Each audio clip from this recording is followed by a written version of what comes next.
वो कौन सा जानवर है जो आवाज नहीं निकाल सकता?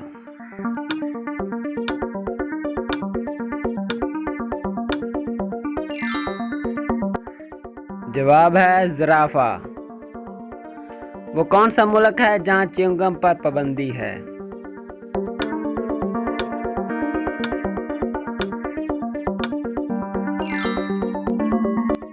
जवाब है सिंगापुर में। वो कौन सी चीज है जो नाक पर बैठकर आपके कान पकड़ती है?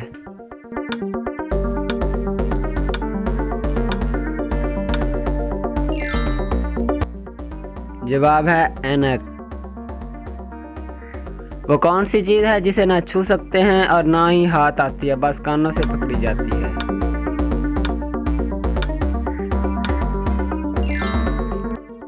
जवाब है आवाज।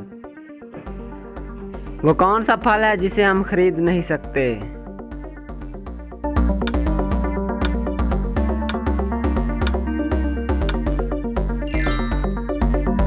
जवाब है मेहनत का फल।